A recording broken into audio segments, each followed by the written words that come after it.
Análisis jurídico, mirada crítica y sin rodeos para entender lo que está realmente pasando en el país. Esto es En qué está Chile, donde la verdad se examina y las ideas se enfrentan. Comenzando ahora, solo por Mises TV.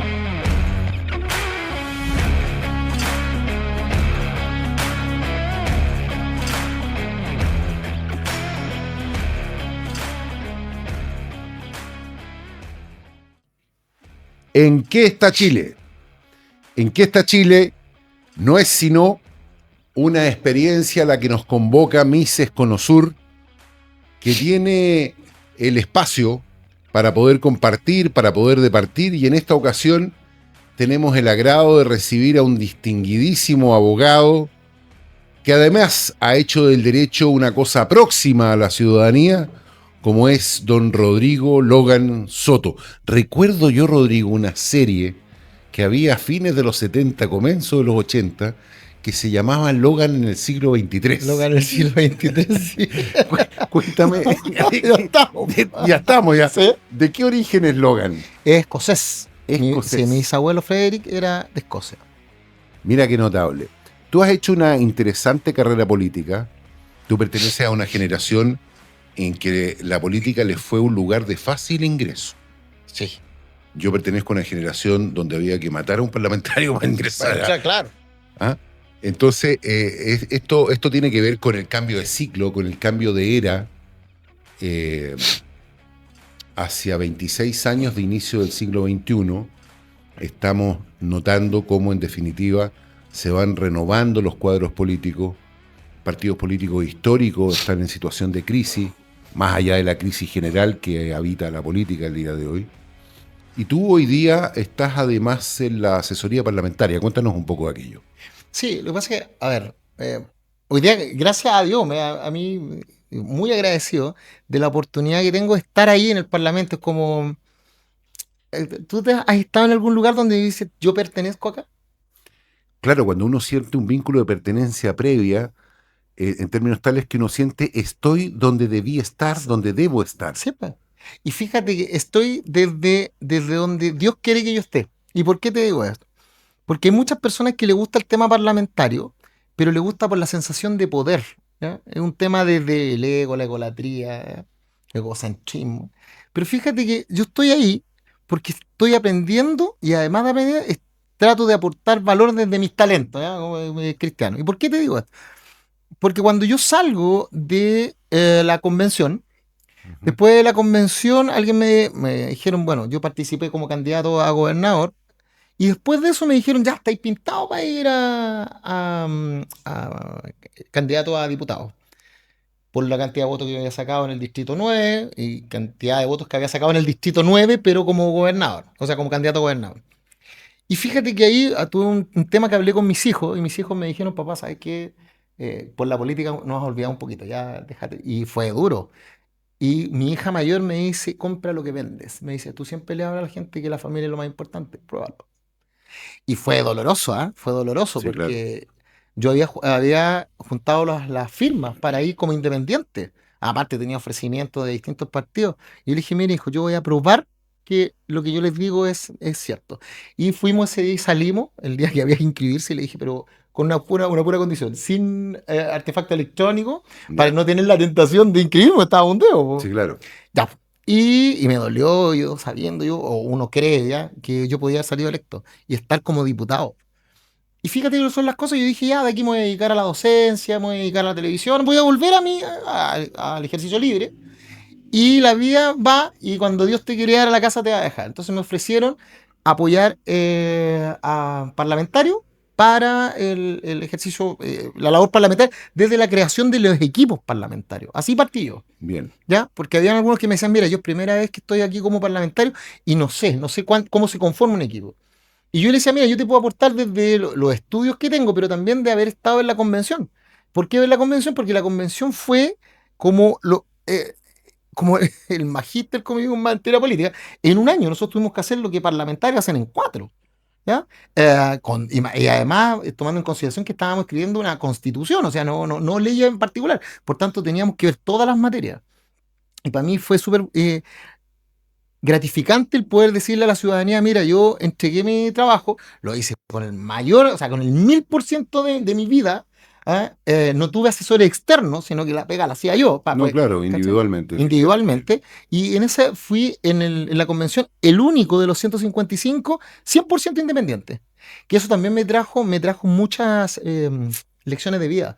Porque, claro, al principio uno dice, el único 100% independiente, o sea, la gente votó ¿Cuáles fueron las lecciones que tú recoges como las más importantes? la humildad, pero voy a bajarla. ¿Por qué humildad? Mira, en un principio cuando yo salgo electo, yo dije, fue súper loco, el único 100% independiente. O sea, sin apoyar partidos políticos, nada, sino que con el voto de la gente. Igual que los otros, pero sin partido, a eso voy.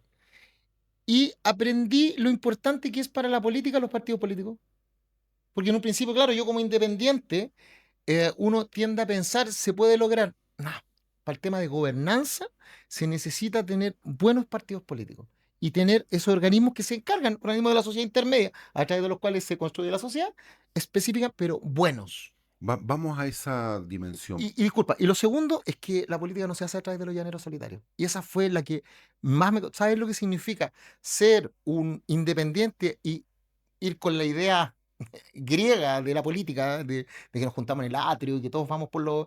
Pero dar cuenta de que tenéis que ir a tocar puertas y la izquierda te dice, no, usted no es de nosotros. La derecha te dice, usted no es de nosotros. La lista del pueblo te dice, y yo digo, si yo no es que quiera ser de ustedes, quiero ver que podamos compartir buenas ideas para la patria, para el país. No, usted no es... Entonces estar como mendigando, y yo dije... y y ahí yo dije, no, ¿saben qué? Creo que esa idea como romántica de la política griega no nos aplica acá.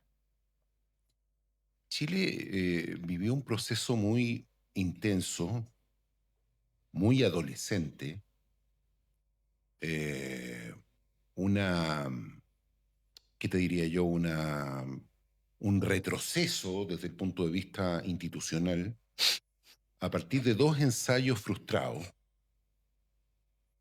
y que dieron cuenta de varias cosas. En primer lugar, de la crisis del sistema político, Ujú.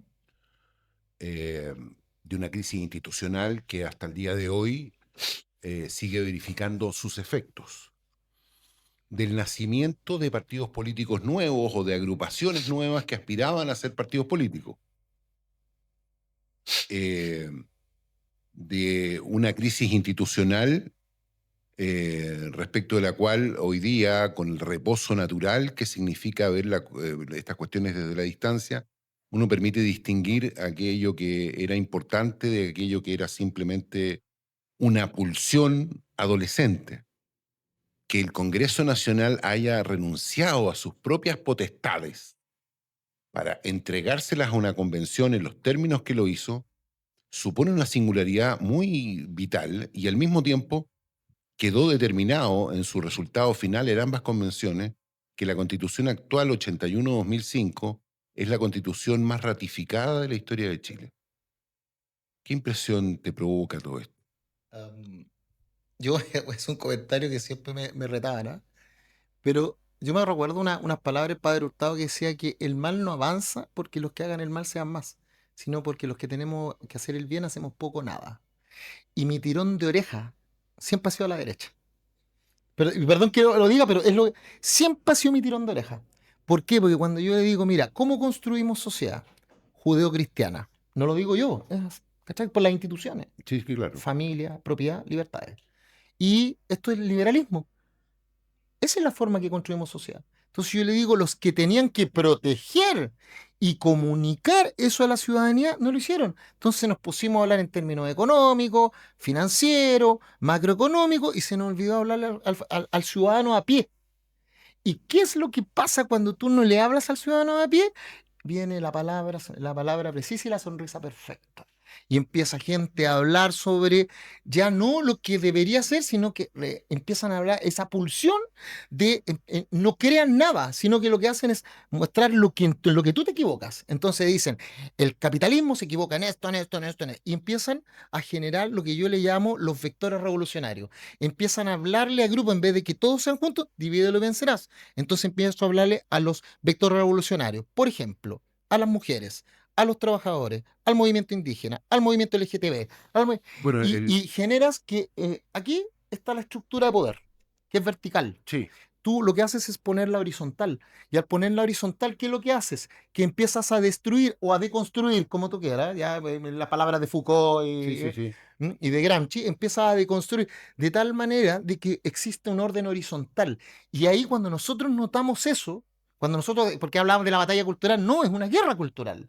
Nos trataron de deconstruir todo, hicimos poco o nada. Yo me acuerdo perfectamente, amigo mío, cuando estaba en el 2019 y yo estaba recién entrando a la televisión y empezaron a hablar de que Carabinero, el último bastión de la democracia, Exactamente. que le sacaba los ojos a la gente, que había a gente en ese tiempo, diputados, se dieron el lujo de decir que había un centro de tortura Sí, me acuerdo en perfectamente. Baquedano.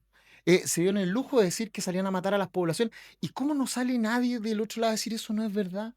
Nos Bueno, quedamos callados. Entonces, ¿qué es lo que pasó? Que estos muchachos le vendieron la idea a la gente de que había que construir un nuevo país. Y además ocuparon una pulsión mundial del levantamiento, que se ocurrió en Turquía, en Corea, en Estados Unidos, en Ecuador, en Argentina, donde la gente salió, Siria, salió a manifestarse. Y aquí hubo un golpe de Estado, amigo. sí, claro, aquí hubo un golpe de Estado. ¿Y qué es lo que pasó? Como nosotros habíamos hecho esa distancia entre la política y la gente, ¿qué pasó? Que cuando el sistema político como que cayó y dijo, uy, la gente está en descontento, ¿qué pasó? Que el presidente pensó que esto, en ese entonces el presidente Piñera, dijo, ¿qué hago? Acuérdate que el 6 de noviembre del 2019 va y las municipalidades le dicen a cuando estaba Germán Codina y Carlos Cuadros, le dicen, lo ayudamos. Y el presidente dijo, no, quien tiene que hacerse cargo de esto es el sistema político. Y por eso el 15 de noviembre se reúnen el sistema político, porque si no iba a quedar la escoba. Entonces ahora ahí viene la pregunta, y ahí yo me la he hecho hartas veces. El presidente debería haber sido más firme a decir, no, ¿sabe qué? La constitución, ¿y qué hubiese pasado? Si el presidente lo dice, porque la Claro. gente estaba en descontento, porque la gente ni siquiera sabía. Si la gente cree que la No, constitución no, la o sea, escribieron los cuatro generales. la verdad es que el absurdo que vivimos fue de tal magnitud que parece una comedia de equivocaciones ¿Mm? que es muy dramática, porque en definitiva eso nos arrastró a que hoy día seamos un país más pobre de lo que éramos. No eran 30 pesos. No, Imagínate no, ahora. son cientos de miles de millones de dólares que perdió Chile. Y entramos en una dinámica de descomposición económica, social y cultural, cuando, cuando a ti o a mí se nos echa a perder el reloj. Lo llevamos a un relojero porque tenemos la convicción de que el arreglo requiere una cuestión minuciosa y puntual. Sí, pues, pero yo lo llevo a un relojero, no a un mecánico. Exactamente. No lo llevo a un Y aquí cirujano, al lo llevo país, a... aquí al país y a nuestra institucionalidad le dieron de martillazo. Sí. Bueno, y hoy día estamos pagando la pulsión adolescente tan dramática que vivió Chile. Tú hoy día, estando en el Congreso, ¿cuáles son las deficiencias objetivas que has notado en la tarea parlamentaria? Primero, que no hay una preparación previa de los parlamentarios respecto a la labor parlamentaria, habiendo instancias para. O Sí, sea, el hecho que yo salga electo por votación popular no significa que de la noche a la mañana me voy a volver pro, comprometido, eh, informado, ni mucho menos. Pero tiene que haber algo que le diga, por ejemplo, el SEA. Yo, ¿cuántos parlamentarios le dije que el Centro de Estudio de la Administración de la Contraloría? Muchachos, esos cursos son gratis, háganlo. Ley de probidad, ley de transparencia, de la declaración de intereses patrimoniales, estudien. Hay cursos que da la Católica sobre la labor parlamentaria y que son efectivamente. absolutamente gratis y no lo hacen. Entonces, ¿cuál es el problema? Que cuando van a votar, yo me doy cuenta que, oye, ¿y se leyeron el proyecto? No. Entonces, ahí hay un problema para la democracia, pero que es gravitante. Que el asesor que sí se lo leyó termina siendo la decisión final. Del asesor. Claro, porque el asesor le dice, ¿sabe qué parlamentario? Vote a favor. En términos concretos, lo que está pasando en Chile es que legislan los secretarios de comisión más los asesores. Absolutamente. Y los parlamentarios, no todos, por cierto, pero muchos, están para la foto, están para el video, están para la cuña, Para el están... pensador. Claro, Le gusta más que... claro. Bueno, pero eso tiene que ver, en definitiva, con que en Chile no hay persecución a la responsabilidad, No. ni hay premio al cumplimiento de la misma. Tenemos el defecto, tanto Rodrigo y yo, de que somos abogados, así que vamos a tratar de poner esto de la manera más sencilla para efectos de que se entienda. La palabra responsabilidad viene del latín, que significa responsa, es decir, significa respuesta. Y quien debe una respuesta siempre es un deudor. ¿Mm? Y el acreedor aquí es el pueblo de Chile.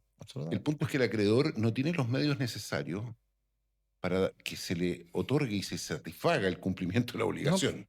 No tenemos una iniciativa popular de ley, no tenemos un popular, referéndum revocatorio. Efectivamente. No lo Entonces tenemos. hay un conjunto de instrumentos que no tenemos. Entonces hoy día la ciudadanía le da un cheque en blanco por 4 años Efectivamente. a su... Y que ni siquiera sabemos si legisla por él o legislas a nosotros, porque muchas veces se representa a sí mismo. Bueno, el problema entonces es que hemos institucionalizado la mediocridad irresponsable de manera absoluta desde el punto de vista institucional. Pero ojo, no solo es porque no exista esas herramientas del acreedor, el pueblo, sí, la ciudadanía, sino que también es porque habiendo existido o existiendo, ¿sabes?, no la ocupamos. Ejemplo, yo me acuerdo perfectamente cuando una senadora de este país llamó a quemarlo todo. Sí, claro, me acuerdo de quién es. Y el artículo 60, inciso 5 de la Constitución, establece una sanción a aquel parlamentario que haga eso. ¿Y lo ocupamos? No. Entonces, bueno, ¿es que no existe la norma o no la ocupamos? No, pues no la hicimos. Yo lo que tengo la sensación es que en Chile hace mucho tiempo nadie quiere quedar mal con nadie. Entonces lo que están llamados... Porque las prebendas se las deben de lado y lado. Exactamente, es que ese es el problema de fondo. El problema de fondo es que cuando hay negocios, los negocios son transversales y da lo mismo si tú eres de derecha o de izquierda. Y es, ¿sabes que tú no me toques y yo no te toco? Exactamente. Sí. Entonces existe un código no escrito en términos de que entre bueyes no hay con nada. Este buey no hay con nada. Simio no mata simio. Yo siempre digo esa la simio no mata simio. Entonces, quizás sería bueno que tú lideraras un anteproyecto respecto a ¿qué partido político es? El Partido de la Gente. El Partido de la Gente. Que lideraras con tus capacidades, con tu inteligencia, con tu condición de abogado, la dictación de un código de ética parlamentaria o de conducta parlamentaria. Que establezca sanciones directas a inconducta y que sean de carácter patrimonial. Porque lo que tú ves hoy día, digamos, sobre todo los partidos nuevos que se han creado, son partidos personalizados que están en proceso de ser institucionalizados. Para ponerlo en castellano, el problema de un partido personalizado es que está, en definitiva, en el ánimo del jefe del partido, del líder del partido. Entonces, uno no sabe dónde termina el líder y dónde comienza el partido. Y resulta de que la política, que es un acto colectivo, que es un acto en que hay suma de voluntades, esa suma de voluntades se ve frustrada porque lo que prima es la voluntad del líder. Y eso es una manifestación no democrática en el ejercicio del poder. Por lo tanto, son microatentados contra la democracia en la medida en que no haya disciplina política. Y la única manera, eventualmente, en que uno puede construir disciplina política es a través de los estatutos que sancionen. Sí. Cuando las sociedades son desarrolladas, luego vienen los estatutos que premian. Pero el punto es que si no tienes primero los estatutos que sancionen, es decir, el deber antes del derecho, porque en definitiva el derecho es el límite al deber, pero lo que causa la comunidad humana es el deber, si ese deber no es sancionado, no puedes construir comunidad. Y eso parte desde la base, mira, por ejemplo, porque están mal puestos los incentivos. Cuando a mí me dicen, oiga, pero ¿cuál es el problema del sistema político? Entonces yo digo, mire, las autoridades que hoy día están, alcaldes, concejales, diputados, vienen de un partido, ¿cierto? Sí. Ya. Ese partido, según la ley de partidos políticos, artículo 2, tiene funciones y objetivos. ¿Los cumple? ¿Quién los revisa? ¿Que cumplan esa función? Nadie. Porque el CERVEL debería hacerlo, pero en partidos políticos el CERVEL tiene 4 funciones, no tiene más. Nada. ¿Sí? Ya. Segundo, el que debería sancionar tiene una comisión política, tiene una comisión de ética y tiene un tribunal supremo. ¿Funcionan? Porque cuando a nosotros nos dice el Consejo de Defensa del Estado que el 52% de las 346 municipalidades de este país está siendo investigada por actos de corrupción, sí, claro. Yo digo, bueno, pero ¿qué partido político colocó a esa persona ahí? ¿Cómo no tiraron la oreja antes? ¿Cómo no se dieron cuenta? ¿Qué pasa con las prebendas internas? Nadie no hizo ocupar la ley. Listo. La Cuan- única manera de sancionar la política es a través de lo financiero. o sea, sí, y haciendo cumplir la norma, amigo. O sea, pero Que me- haciendo cumplir la norma supone, en definitiva, que se generen perjuicios Estoy de patrimoniales a acuerdo las contigo. directivas de Mira, los partidos, a el, los comités el parlamentarios. día que un partido político, por una norma, pueda ser sancionado económicamente cuando su alcalde comete un acto de corrupción Sí, o un claro. acto de falco al fisco, sus concejales, sus diputados, ufa, ¿qué va a cambiar ahí? Cambia completamente la Absoluto, porque estructura la política. estructura. Y lo mismo con los grupos intermedios, porque cuando tú me hablas de por qué nosotros tenemos una falta de educación cívica y educación corporativa me refiero al cuerpo, ¿ah? Ustedes vayan a los consejos de la sociedad civil, junta de vecinos, centro madre, centro alto mayor, comité de vigilancia, todos tienen la misma estructura. Tienen una directiva, esa directiva tiene que tener un secretario, que es el que lleva el libro de acta, tiene que tener un tesorero, un presidente, que es el representante judicial, extrajudicial y directores. Pregunten, ¿tiene el libro de acta? ¿Cómo hacen el acta? El tema financiero, ¿están al día? ¿Saben qué es lo que es un balance? No tienen idea. Y ahí el Estado no lo hace. Entonces, como no lo hacen, empieza la sillita musical. El presidente, secretario, tesorero, y en la próxima el tesorero se va para presidente y al final se empiternan. ¿Y qué es lo que hacen con la democracia? La gente tiende a no creer en sus instituciones. Lo mismo pasa en los sindicatos, lo mismo pasa en los comités de bienestar. Entonces, no tenemos esa cultura y alguien dice, bueno, pero ¿de dónde viene? Entonces, cuando yo voy para atrás, digo, verdad que en el año 1994 sacaron del currículum nacional educación cívica, la pagamos Exactamente. carísimo. Exactamente. Filosofía y educación cívica. Lo pagamos carísimo porque esos mismos niños que estaban ahí, después fueron los niños que estaban en la calle, que ahora son jóvenes, son adultos, Sí, claro. y no Algunos tenían. llegaron a la presidencia incluso. Bueno, así. Entonces, en definitiva, hemos llegado a dos conclusiones. Uno, que la responsabilidad política tiene que perseguirse. Dos, que existen algunos medios que tienen que perfeccionarse. Tres, que existen tribunales electorales a los cuales debería corresponder la jurisdicción a efectos de las sanciones. Sí, absolutamente. Cuatro, la necesidad de que existan códigos de conducta parlamentaria aprobados por los comités respectivos de los partidos políticos a efectos de que, Y que la sanción sea real. y que la sanción sea real. Pero ¿En qué está Chile? ¿En qué está Chile con Rodrigo Logan? Hacemos un espacio.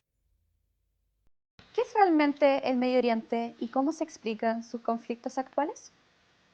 Para entenderlo, no basta con mirar el presente, hay que volver al origen y hacerlo desde el estudio y las experiencias directas en la región, a la Arabia preislámica, al surgimiento del Islam como religión y como orden político, y a las primeras divisiones que marcaron su historia. Hay que comprender también quiénes habitan esta región: árabes, persas, kurdos, sus culturas, sus diferencias y las alianzas y rivalidades que se han formado a lo largo del tiempo. Vamos a recorrer las cruzadas, los grandes imperios y la intervención del occidente que redefinió fronteras y equilibrios de poder. Y desde ahí podremos interpretar el presente, el terrorismo, los conflictos entre estados y las tensiones ideológicas que siguen marcando al Medio Oriente hoy. No como hechos aislados, sino como el resultado de procesos históricos muy profundos. Si quieres dejar atrás las explicaciones superficiales y comprender realmente una de las regiones más complejas del mundo, este curso es para ti. Soy Milka Osbe, la profesora de este curso, y te dejo invitado a Conflictos en Oriente Bello, que comenzará el 12 de mayo. Recuerda que en la página de misesconosur.org puedes encontrar tus becas. Te veo ahí. Ya estamos de vuelta junto al gran Jaime Yanzana para preguntarnos en qué está Chile solo por Mises TV. ¿En qué está Chile con Rodrigo Logan, que nos acompaña en este espacio el día de hoy y en que estamos conversando sobre cómo hacer responsable a la política y cómo hacer responsable a los políticos de sus innumerables equívocos, gafes e irresponsabilidades? Porque en la medida en que perfeccionemos efectivamente nuestra democracia, vamos a evitar estallidos que nadie quiere. En la medida en que perfeccionemos los instrumentos de la paz, evitamos el conflicto. En la medida en que prestigiemos los instrumentos de la paz, se prestigia la democracia como forma de solución pacífica de los conflictos. Y en el Congreso, Rodrigo, ¿qué es lo que tú has visto como deficiencia estructural de la propia Cámara en particular? Deficiencia estructural. Primero, el tema de la comisión de ética. Bien, porque encuentro que las sanciones son muy bajas. bien. Y por tanto, baja la atención, entonces como que genera el incentivo a la impunidad. Segundo, el tema de que siento de que a nivel de procedimiento interno respecto a la tramitación de leyes, el Ejecutivo tiene demasiado poder Sí, claro.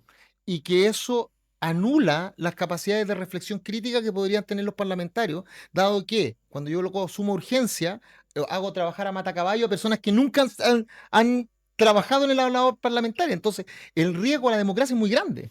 Expliquémosle un poco a la gente esta dimensión que muy bien señalas tú. Efectivamente, la Constitución Política señala en el artículo 60 las materias que son de ley. En Chile existen dos legisladores, el legislador por antonomasia, que es el presidente de la República, y el colegislador, que es el Congreso. En términos prácticos de las materias objeto de ley del artículo 60, la mayoría de las materias, si no el 90%, son exclusiva iniciativa del presidente de la República en Chile. Entonces eso determina de que los mensajes, es decir, los mensajes como proceso inicial de formación de ley pertenecen al presidente de la República y las mociones que son parlamentarias quedan limitadas exclusivamente a la erección de monumentos o al cambio de nombre de comunas. Pero el Congreso no tiene poder real desde el punto de vista del ejercicio legislativo. Y por otra parte está el régimen de urgencia, al cual hacías referencia tú, que pertenece también al presidente de la República. Olviden la tabla que ustedes están viendo, tienen que ver primero lo que yo digo y lo van a ver. Si es suma urgencia, tienen 6 días y lo puedo ampliar y puedo pedir, pero tienen que estar dentro de los 6 días. Si es simple urgencia, 15 días. Entonces, olviden lo que estaban haciendo, tienen que hacer lo que yo les digo. Y les pasan el día anterior, les pasan el proyecto de ley con 4.000 páginas, 2.500, y tienen que leerlo en 20 minutos. Eso es imposible. No es imposible. Es materialmente imposible. Y el proceso de reflexión, dado que te doy 6 días, al final del día va a una comisión y en la comisión se llaman 2, 3 personas que ni siquiera escuchan ese otro tema, que los parlamentarios deberían ser sancionados si es que llaman a una persona, un experto que le habla, y se paran, hablan por celular, van al baño, no pescan y solamente llegan a votar. Eso no se hace, no, eso no es respetar. Y un elemento que me parece poderosísimo es el hecho de que no exista una esquematización respecto a el cargo función de asesores. Debería haber algo que usted tiene que elegir a este cargo función a este asesor, no porque sea amigo, no que sea el partido político, porque lo está pagando con los impuestos de todos los chilenos, y tiene que emitir un informe que dé cuenta de lo que ese asesor hizo, no que sea su amigo. Y además deberían exigir los parlamentarios, es que tengo muchas cosas, pero te voy a decir los otros 5 más. Los parlamentarios, ya sean diputados o senadores, trabajan 3 semanas en el Congreso y tienen una semana que se llama semana territorial o la distrital, que es, en el caso de los diputados, las comunas de su distrito, y en el caso de los senadores, la circunscripción. Y fíjate que no hay ninguna norma que establezca que ellos tienen que rendir cuentas. No hay ninguna norma que diga. Entonces ellos pueden estar todo el día acostados, pueden irse de viaje, no, o sea, no de viaje, si no pueden salir, porque tendrían que pedir permiso, pero se entiende, ¿no? No tienen la rendición de cuenta efectiva de qué es lo que hicieron. Lo que Rodrigo nos dice con mucha claridad, entonces, en definitiva, es que el tema de fondo para mejorar nuestra democracia es mejorar lo que podríamos denominar el derecho parlamentario. Absolutamente. Que en Chile, en términos prácticos, no está regulado. No.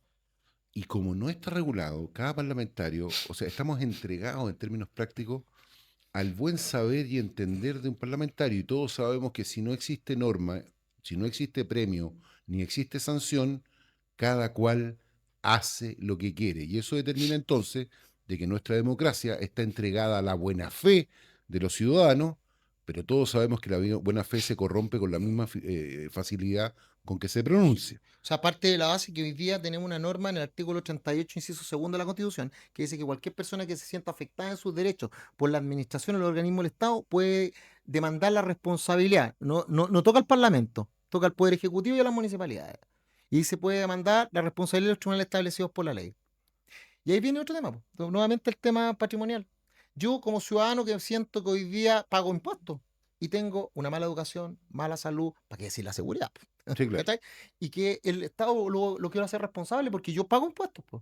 ¿Y sabéis lo que tengo que hacer? Tengo que contratar a un abogado de mi peculio, pagarle en un juicio que es larguísimo, que es de lato conocimiento, puede durar 5 o 6 años. Sí, claro. Y el Estado que es aquel que me causó el daño, me doble victimiza porque el Estado se defiende con un ejército de abogados, que es el Consejo de Defensa del Estado, pagado por los impuestos de todos los chilenos.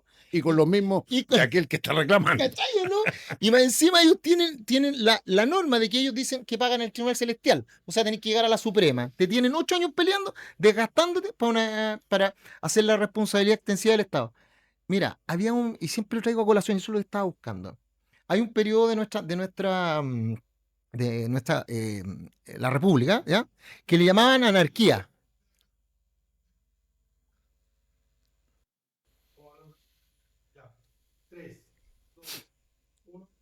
Sí. Hay una parte de nuestra historia, de nuestra historia republicana, que le llaman la anarquía, que desde el momento en el cual nosotros tuvimos la independencia, ya está en 1845. Y ahí existía un juicio que se llama el juicio de residencia. El juicio de residencia, efectivamente. Ay, Hagamos un punto entremos para ahí. que la gente lo sepa. El juicio de residencia, cuando Bernardo Higgins quiso ser reconocido como hijo de Ambrosio, cuestión que fue desde el punto de vista Ambrosio Higgins reconoce a Bernardo testamentariamente. Y al ser reconocido testamentariamente, entonces tenía derecho, Bernardo, a acceder al patrimonio que había dejado su papá, don Ambrosio. Entonces partió a Lima. ¿Por qué? Porque don Ambrosio había sido virrey del Perú y muere como virrey del Perú. Llega a Lima y el tribunal le dice, no, pues señor, un momentito. Aquí tenemos primero que hacer un juicio de cuentas o juicio de residencia. Tenemos que saber qué cosas compró don Ambrosio con su dinero y qué cosas habrá comprado a nombre de él, pero que es del dinero de la corona. Así que vamos a esperar un momento, vamos a hacer un levantamiento contable para saber qué cosas compró don Ambrosio con su ingreso y qué cosas no pertenecen a don Ambrosio. Entonces se demoraron 4 años para decirle muy bien, usted es propietario del Fondo Las Canteras que queda en el sur de Chile, porque eso don Ambrosio lo compró con su dinero personal. En Chile, no existiendo, a través del juicio de cuentas eventualmente, no se hace ejercicio de la persecución patrimonial. De la separación de patrimonio. Exactamente. Y además el juicio de residencia lo que decía era que yo a usted, hasta 6 meses, hasta que usted había terminado un cargo de elección pública, se hacía al momento que usted terminaba, pero yo tenía hasta 6 meses. Por un tema de comunicaciones, porque no sí, estaba claro, internet. Claro, no existía la instantaneidad de hoy. Y usted tenía la obligación de cuando usted era funcionario público, yo como Estado tenía que hacer el juicio de residencia. ¿En qué consiste? Que yo llamaba a los demás ciudadanos y decía que cualquiera que tuviera una causa contra usted, derivado de su función pública, no personal, no cualquiera, se tenía que parar frente al cabildo y tenía que hacerlo presente. ¿Y en qué consistía? En que yo digo, ¿sabe qué? Juan Pérez malversó. Juan Pérez cometió corrupción. Juan Pérez, y si usted salía culpable, como habían hecho si la culpabilidad era media, usted perdía todos sus bienes que compró a través de su función, porque no se podía aprovechar. Y si era grave, usted podía incluso ser fusilado. Bueno, entonces tenemos imagínate, tuviéramos ese juicio hoy día. Bueno, tenemos que revivir estas instituciones. Miren, en Chile, desde el retorno a la democracia, se han dictado 21.860 leyes. En Chile la arquitectura normativa existe completa. Lo que no existe es la voluntad y la iniciativa de hacer persecución de la responsabilidad política. Y eso ha determinado, en definitiva, de que lleguemos a la última instancia, a la última defensa, que es el derecho penal, para perseguir penalmente ya lo que son delitos, no solamente infracciones. Pero tampoco lo ocupamos. Y que tampoco se ocupa en plenitud, porque sabemos que, en definitiva, el único grupo social que goza de impunidad en Chile es precisamente la mal denominada clase política. Entonces, esta etapa de Chile tiene la oportunidad de enmendar, de evitar que lleguemos a un estallido a consecuencia de frustraciones que se acumulan, de buscar la responsabilidad en el momento en que debe hacerse preventivamente. Sí, puede dar una señal a las generaciones futuras. Imagínate hoy día, mira, ¿alguno de ustedes de los que está mirando se ha hecho el siguiente cuestionamiento? ¿Ustedes realmente se compran de que en el estallido social, así de manera automática, mágica, 73 estaciones del metro fueron quemadas a la misma hora? ¿Ustedes realmente creen que que nadie se puso de acuerdo? Que no hubo financiamiento de nadie, ¿ya? Y que nadie tiene información. La información está, la misma PDI, el ejército tiene la información. Lo que pasa es que por la ley de inteligencia no podían dar información porque eso tiene una penalidad de 15 años. Y el único que podía liberar la información era el presidente de la República, que no lo iba a hacer. Pero el actual, y ahí tiene la consecuencia penal, pues. Yo podría perfectamente llevar juicios penales contra aquellas personas que hicieron traición a la patria, Sí, claro. que llamaron a la sedición. Si esos Exactamente. delitos existen. Obviamente. ¿Y por qué? No, y además algunos tienen jerarquía constitucional. Por supuesto. Entonces no estamos cumpliendo. ¿Y cuál es el mensaje que estamos mandando a las generaciones, a los albatros primerizos, a las nuevas generaciones? Son el futuro de Chile. Que les sale pelado. Que pueden llegar y quebrar un país, que pueden llegar y salir a la calle y quemarlo todo, que pueden llegar y desestabilizar a todo un país y va a salir gratis. ¿Por qué? Porque lo único que tienen que hacer es llegar al poder. Porque el poder es para poder. No, mal. Bueno, vamos a tener que crear una fundación, seguramente a lo mejor a partir del Instituto Mises Conosur, que como organismo privado haga persecución administrativa, civil y penal, porque los instrumentos existen. Lo que no ha existido es la voluntad. Sin voluntad no hay ninguna posibilidad de generar cambio. Estamos conversando con Rodrigo Logan sobre lo que ha sido su experiencia Nobel en la política, lo que ha sido ahora su experiencia como asesor parlamentario. ¿Cuáles son tus aspiraciones en el próximo tiempo, Rodrigo? Es que tengo varias, pero quiero aportar, de verdad quiero ser un aporte de valor a esa conducta parlamentaria.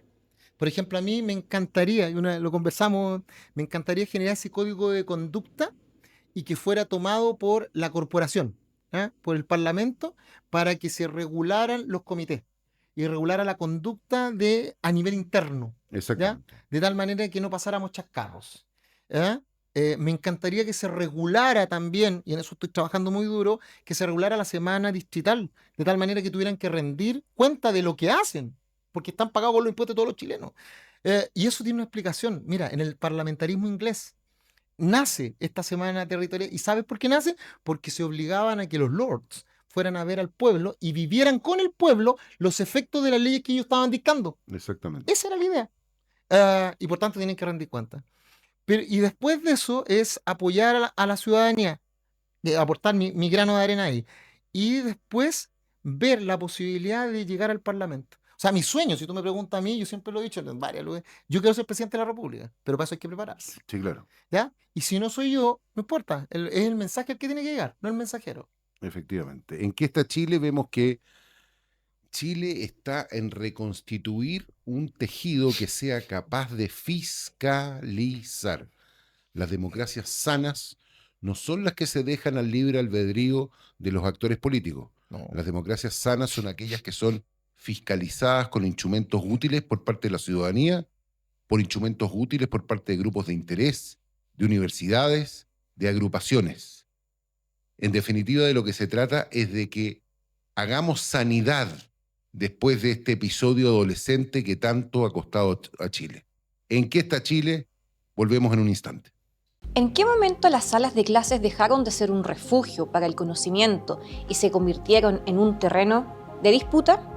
Hoy, la violencia en los colegios y universidades de Chile no es solo un titular de prensa. Es una señal de una crisis institucional que nos obliga a mirar hacia atrás para entender nuestro presente. Por eso, desde el Instituto Mises Conosur, hemos publicado un nuevo volumen de Política Analítica Coyuntural que nos invita a una reflexión necesaria sobre la violencia como una praxis política que se ha arraigada en nuestra cultura escolar. Este análisis recorre décadas de historia, desde la politización de las aulas en los años 60 hasta la normalización de los métodos de presión como las tomas y los enfrentamientos que hoy vemos como cotidianos. Pero el análisis va más profundo. Nos plantea este texto que hoy enfrentamos una violencia híbrida. Ya no se trata solo de demandas estudiantiles, sino de la irrupción de la narcocultura, el deterioro de la salud mental y el impacto de fenómenos digitales que deshumanizan el entorno educativo. Casos recientes como el trágico suceso en Calama o la agresión a autoridades académicas nos muestran que el límite de lo aceptable se ha desplazado peligrosamente. ¿Y qué sucede con la meritocracia y el futuro de nuestros jóvenes cuando el orden social dentro del aula se quiebra? Este Politay reflexiona sobre la urgencia de recuperar la autoridad docente y garantizar espacios seguros donde el talento no sea desplazado por el miedo. Detener esta escalada no es solo una tarea legislativa, es un deber ético con las próximas generaciones. Te invitamos a ser parte de esta discusión fundamental. Puedes descargar nuestro último Politay en www.misesconosur.org. ¿En qué está Chile con Rodrigo Logan? Rodrigo, hemos hecho un repaso del derecho parlamentario y hemos hecho un repaso de algo que es muy importante y que en Chile tenemos que darle cuerpo y sustancia, que es perseguir la responsabilidad política. En esa dimensión, en este repaso rápido que hemos hecho, ¿qué instrumentos crees tú que serían útiles en esta próxima etapa? Lo primero es que en el ámbito universitario se abrieran cursos especiales sobre la labor parlamentaria, sobre todo en derecho o en ciencias sociales, de tal manera de que esas fueran las personas que luego llegaran a ser asesores. Segundo, que se instara a que todo parlamentario electo tenga que necesariamente hacer cursos que se llaman el propedéutico, el curso de nivelación. Efectivamente. Absolutamente. Y que se le otorgaran mayores recursos a la unidad de partidos políticos del CERVEL para que revisara que los partidos políticos cumplan realmente la función para la cual fueron encomendados, que está en la ley.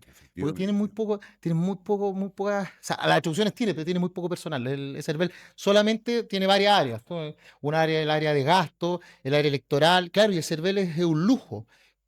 Y por lo mismo deberíamos darle más atribuciones para que revisen a los partidos políticos y que les digan a los partidos que son autónomos pero no son independientes. En Chile existe un servicio electoral y además existen tribunales Dale, electorales sí. a nivel nacional. En consecuencia, como vemos, las instituciones existen. Hay muchos instrumentos que pueden perfeccionarse. El punto es la iniciativa política para que esos instrumentos efectivamente persigan la responsabilidad. Absolutamente. Y sobre eso deberíamos tener la ciudadanía, con responsabilidad deberíamos tener una iniciativa popular de ley, la ciudadanía. Sí, efectivamente, Sí. con una cantidad No, por de supuesto, no, firmas, no, con si los no puede ser requisitos que necesarios en relación a cada región, a cada para además que las regiones tengan iniciativa política. Por supuesto, porque eso te da sentido de pertenencia, porque a lo que tú sientes que es tuyo, tú lo cuidas. Y que también tengamos un referéndum revocatorio cuando la persona a la cual le entregamos el poder como ciudadanía. Expliquémosle a la gente qué es lo que es un referéndum revocatorio, que son palabras que tienen origen latín y que Sí. seguramente por eso no son percibidas en la naturalidad a que corresponde. Supongamos, vamos a poner un ejemplo. Tenemos un senador que hoy día está siendo investigado por ciertos actos y que nosotros tenemos que esperar a que el sistema lo desafueren y que le haga el daño a la política. Si O eso sea, el daño cuando ya está no verificado y provocado. todo, ya sabemos que se portó mal y que Ya, la pregunta es, nosotros como ciudadanos tenemos la posibilidad de hacer un referéndum con votación por la región o por el distrito en el cual fue electo. Las cosas se deshacen igual como se hacen. Exactamente. ¿Cierto? Ya, salí electo, por ejemplo, por el distrito 9, Recoleta, Independencia, Cochurá, Conchalí, Renca, Lo Prado, Quinta Normal y Cerro Navia. Y yo me porté mal como diputado. No era trabalengua. No, que me lo Son, de memoria. son lo que corre, porque estuvo de candidato por ese Sí. distrito. Fui convencional por ahí, güey. Además, Y me porté mal.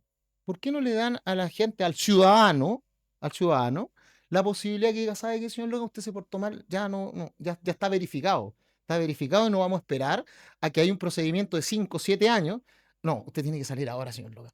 Porque usted se portó mal. en definitiva, lo que estamos tratando de hacer con estas iniciativas que discurrimos en este programa es darle contenido a la República. ¿Sí? La República es cosa pública. En consecuencia, si no hay instrumentos en lo público para perseguir la responsabilidad política, tenemos una república de papel y de cartón.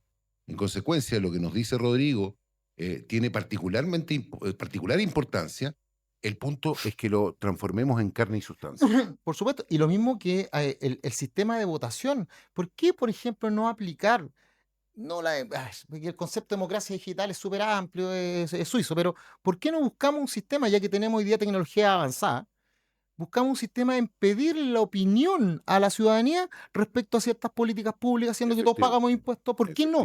Mira, si bien es cierto, cuando dicen, no, es que no pueden ser vinculantes, por cierto, porque si no, ¿para qué están nuestros representantes? Pero al menos que seamos incidentes, que nos escuchen, que sepan que alguna vez digan, sabe que la gente dice que, por ejemplo, en la región del Maule, tienen problemas con la conectividad, tienen problemas con la seguridad, y eso que sea entonces que después nos digan, es que lo dijo Criteria, lo dijo Pulso, no, lo dijo un referéndum, una votación, un plebiscito, una consulta ciudadana, si tú lo quieres ver, y que la gente dice que esto es lo que quiere, de tal manera que cuando su parlamentario vote en contra, sepamos y tenga que explicar, como dice el compliance, cumpla o explique. Porque perfectamente puede decir, ¿saben qué, ciudadanos? Voten en contra de lo que ustedes estaban opinando, porque yo creo que los efectos de lo que ustedes estaban diciendo son perniciosos a largo plazo. Ustedes me eligieron su líder, déjenme liderarlo. Perfecto, es válido.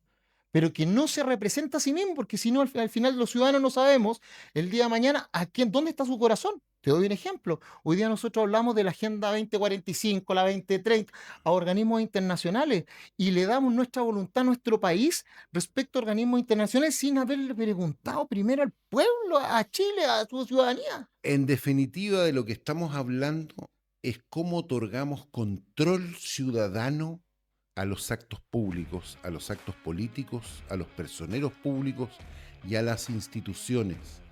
La democracia chilena entró en crisis por falta de fiscalización. Y la fiscalización no es sino el ciudadano comprometido, pero no en una cuestión meramente emocional, sino con instrumentos útiles de persecución de responsabilidad. Cuidar la democracia es hacer uso de esos instrumentos, es que estemos atentos a la cosa pública y que perfeccionemos en sanidad para evitar los estallidos de la democracia que tanto perjuicio causaron a Chile.